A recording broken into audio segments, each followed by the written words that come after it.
आयु की बात सुनकर वो सब लोग शॉक्ड होते हैं।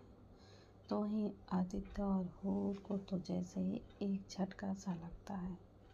तभी वो दोनों दौड़ते हुए उस क्लिप की तरफ आते हैं और देखते हैं कि उसमें शहद नहीं थी। तभी हूर इधर उधर देखने लगती है। जब उसे शहद नहीं मिलती तभी वो रोने लगती है। आदित्य हूर को तभी हक कर लेता है और हूर रोते हुए आदित्य से कहती है, अदू मेरी शहद, मुझे मेरी बच्ची ला कर दो। तभी आदित्य हूर को समझाते हुए उससे कहता है, एंजल आप ना रोइए मत, पक्का वो यहीं कहीं होगी। हम सब मिलकर ढूंढते हैं ना उसे, और देखना वो हमें ज़रूर से ज़रूर मिल जाएगी। तभी आदित्य उन सब की तरफ देखते हुए उन सब से कहता है, come on guys, let's fight her. वो सब शहर को ढूंढने वहाँ से जाने ही वाले होते हैं। पर तभी अलीना उनसे पूछती है, रुको रुको, समीर अंकल कहाँ हैं? वो कहीं पर दिखाई नहीं दे रहे हैं। हो सकता है कि बेबी उनके साथ हो और उसे यहीं आसपास ही घुमा रहे हों।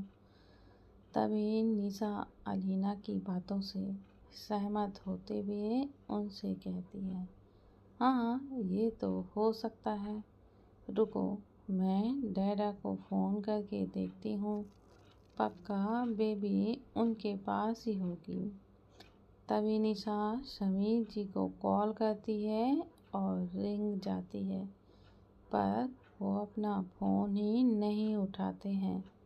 निशा 3-4 बार उन्हें कॉल लगाती है, पर वो एक बार भी अपना फ़ोन नहीं उठाते हैं।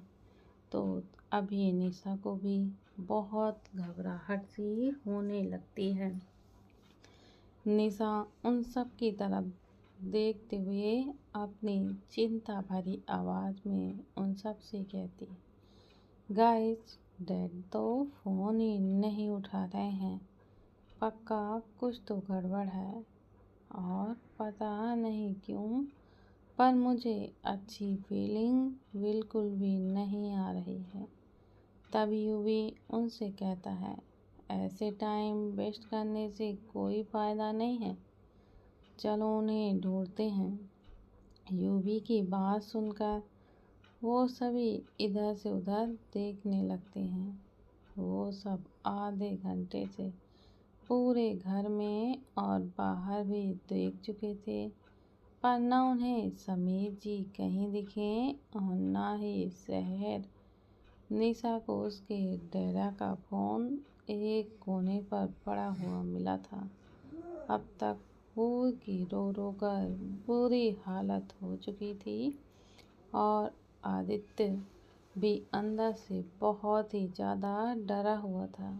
एक छोटी सी बस 2 महीने की बच्ची थी शहर, और ऐसे में अगर किसी ने उसके साथ कुछ भी बुरा करने का सोचा तो वो खुद को कैसे बचाती। वो सब इन दोनों को ढूंढ ही रहे थे कि तभी वहाँ निशा के घर में काम करने वाली एक सर्वेंट आती है। निशा को वहाँ देखकर वो सर्वेंट उसे बताती है, अच्छा हुआ निशा मैडम जो आप मुझे यहीं मिल गई हैं, मैं तब से आपको ही ढूंढ रही थी। तब वो सब भी वहाँ आ जाते हैं और निशा उस सर्वेंट से पूछती है, क्या हुआ आशा ताई, आप क्यों मुझे ढूंढ रहे थे और आपने डैडा को कहीं देखा क्या? तभी आशा ताई निशा को बताती है, यही तो बताने के लिए मैं आपको कब से ढूंढ रही थी। वो सर बहुत हड़बड़ी में हॉस्पिटल गए हैं और उनके पास वो छोटी बच्ची भी थी। हॉस्पिटल का नाम सुनते ही आदित्य और हूर की सांसें रुक सी जाती और निशा उसका शक कंफर्म करने के लिए आशा ताई से पूछती है, वो बच्ची शहर थी क्या ताई? तभी वो निशा को बताती हैं, हाँ वो शहर बेबी ही थी, पर जब सर घर से निकले तभी वो बहुत डरे हुए से लग रहे थे। हूर आदित्य की तरफ देखते हुए उससे पूछती है, अदू हॉस्पिटल चलो, मेरी बच्ची, उसे कुछ हो गया है, जल्दी चलो ना। तभी आदित्य अपना सर हिलाते हुए हूर का हाथ पकड़ता है और फिर उसको लेकर बाहर की तरफ भागता है और वो सभी उनके पीछे पीछे जा ही रहे होते हैं। पर तभी एक आंटी आकर उनसे कहती है, बेटा इन दोनों को, आई और निशा को अभी अभी ताज़ी हल्दी लगी हुई है और ऐसे में इनका बाहर जाना ठीक नहीं है। वो सब भी आई और निशा को छोड़कर उस आंटी की बातों से सहमत थे। तभी वो भी उन दोनों से कहता है, आंटी की बात ठीक है, तुम दोनों अभी घर से बाहर बिल्कुल भी नहीं जा सकते, तो तुम दोनों यहीं रुको, हम हॉस्पिटल जा रहे हैं। तभी आयु यूवी से कहता है, वहाँ हमारी डॉल हॉस्पिटल में है और हम दोनों यहाँ कैसे ही रह सकते हैं। वैसे भी हमारे लिए हमारी शादी से कहीं ज़्यादा इम्पोर्टेंट हमारी डॉल है। निशा भी आयु की बात से सहमत होती है। तभी वो भी उसे समझाते हुए उससे कहता है, आयु प्लीज़ समझने की कोशिश कर बच्चे, मैं तुझे वहाँ जाते ही कॉल करूँगा, पर प्लीज़ मान जाना यार। तभी आयु यूवी को परेशानी समझते हुए अपना सिर हिलाता है और वो लोग भी हॉस्पिटल के लिए निकल जाते हैं। तो वहीं आयु और निशा भगवान से शहर के लिए प्रार्थना करने लग जाते हैं।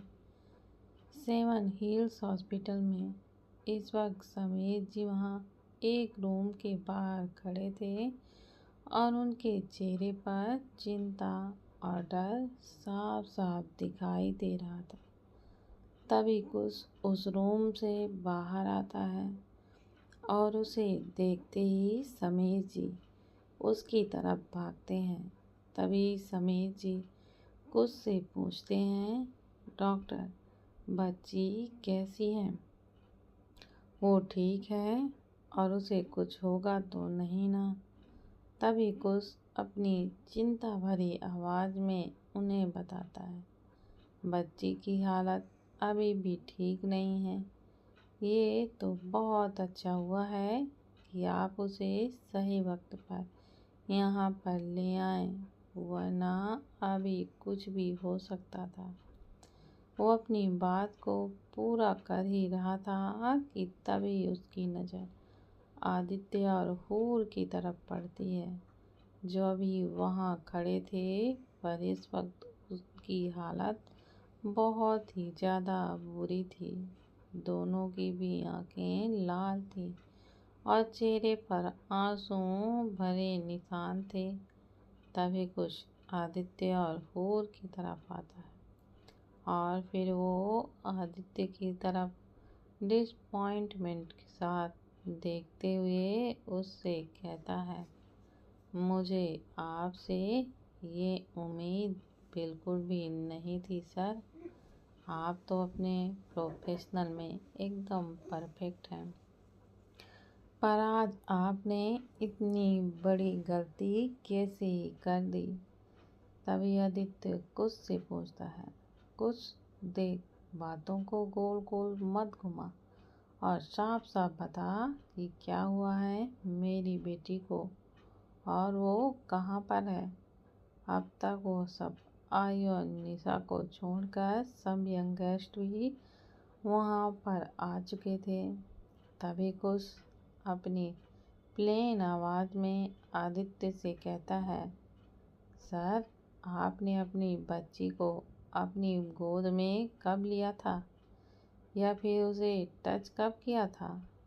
इससे पहले कि आदित्य कुश को कुछ भी बताता, यूवी पीछे से कुश से कहता है, जब से ये दोनों माथुर हाउस गए थे ना, तब से इन्होंने उस बच्ची को क्रिप में ही रखा था और एक बार भी उसे गोद में नहीं लिया। उन्होंने उसे 5 घंटे पहले पकड़ा था और तब से ही वो क्रिप में ही थी। यूवी की बात सुनकर कुश का तो मुंह खुला का खुला ही रह जाता है। तभी वो अपनी गुस्से भरी आवाज़ में आदित्य और होश से कहता है, आप दोनों ना एक काम करो, उस नन्ही सी जान को ना किसी अनाथ आश्रम में छोड़ कर आओ, क्योंकि आप दोनों से नहीं संभाली जा रही वो। कुश की ये बात सुनकर आदित्य एकदम से भड़क जाता है और फिर कुश को एक पंच मारता है। वहीं दूसरी तरफ तो लोग उसकी बातें सुनकर शॉक्ड थे। कुश आदित्य से ऐसे बातें कर रहा था। आदित्य का सीनियर था, पर आज आदित्य पर वह भड़क रहा था। तभी आदित्य कुश का कॉलर पकड़ते हुए उससे कहता है, तेरी हिम्मत भी कैसे हुई कुश, ऐसा कुछ भी बोलने की?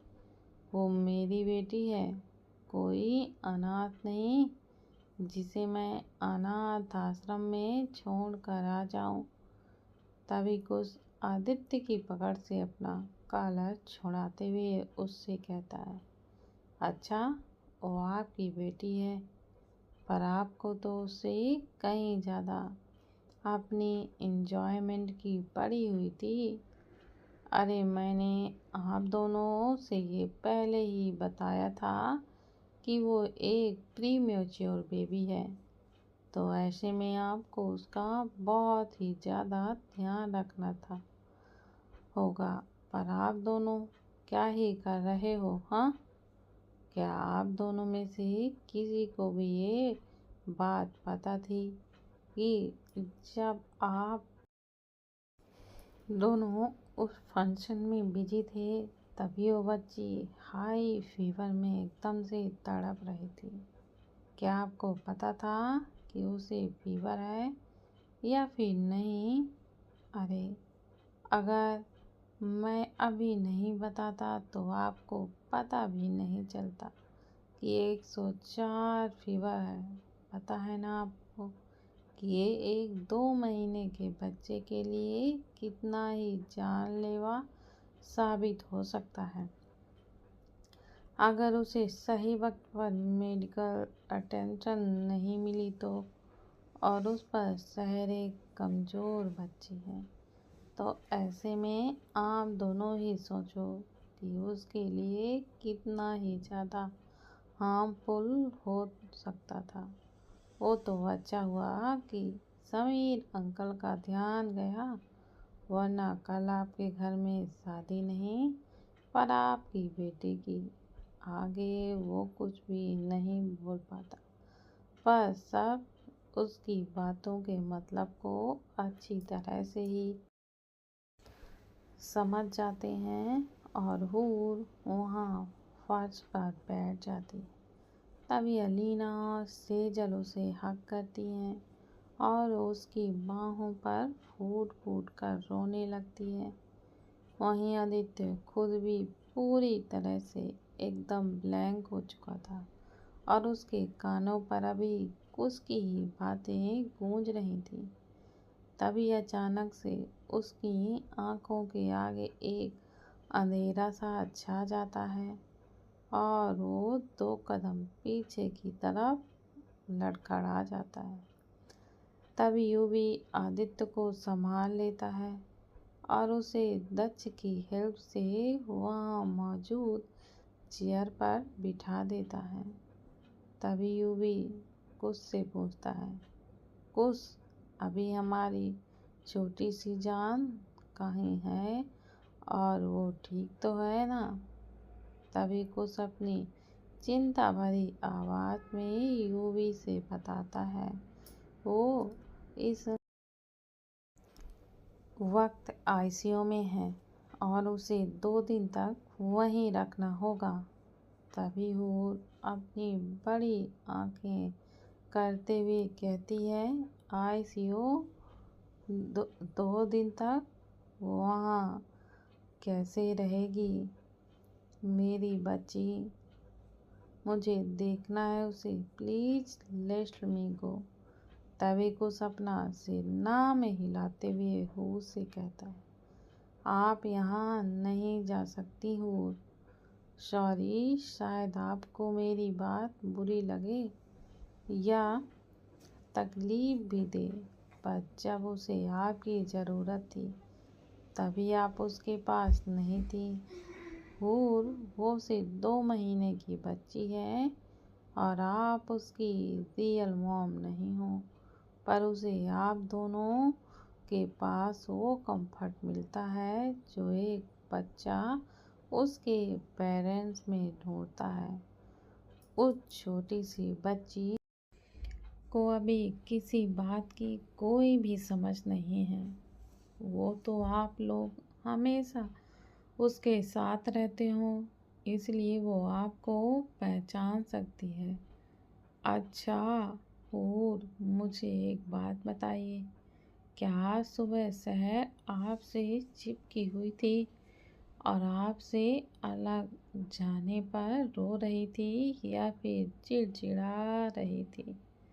तभी हूर अपना सिर हिलाती है और कुछ उससे कहता है, इसका मतलब उसने आपको ये इशारा दिया था, पर आप इसे समझ ही नहीं पाई और जब आपको हर एक पल उसके पास रहना चाहिए था, तभी आपने उसे एक बार भी अपने करीब ही नहीं लिया। ये तो सच में बहुत ही ज़्यादा लापरवाही हो गई है और शायद आप दोनों की ही लापरवाही का नतीजा है जो अभी वो मासूम सी बच्ची की जान आईसीयू में है। उसकी बातों से हूर को ये रियलाइज होता है कि उसने अनजाने में कितनी बड़ी गलती कर दी है, जिसकी सज़ा अभी वो छोटी सी बच्ची भुगत रही थी। तभी आदित्य वहाँ से उठता है और वहाँ से रूम के अंदर जाने वाला होता है कि तभी यूवी उसका हाथ पकड़ लेता है और अपनी प्लेन आवाज़ में यूवी आदित्य से पूछता है, कहाँ जा रहा है तू वधू? तभी आदित्य यूवी की तरफ देखते हुए अपनी नम आँखों से उससे कहता है, मेरी बच्ची अंदर है भाई, मुझे उसे देखना है। तभी यूवी अपने एक्सप्रेशनलेस फेस के साथ आदित्य की तरफ देखकर उससे कहता है, नहीं, तुम दोनों ने गलती की है जो कि माफ़ी के लायक बिल्कुल भी नहीं है। अगर तुम दोनों ने थोड़ा सा उसका ध्यान रखा होता तो अभी बच्ची यहाँ नहीं होती। तुम दोनों ने गलती की तो उसकी सज़ा भी दोनों को ही मिलेगी और तुम दोनों की सज़ा यही है कि तुम बेबी को 2 दिन तक एक बार भी 1 सेकंड के लिए भी बिल्कुल भी नहीं दे सकते, उसकी छोटी सी भी झलक नहीं। अब ये बच्ची जिस हालात में है ना, उसके पीछे कहीं ना कहीं तुम दोनों की लापरवाही है।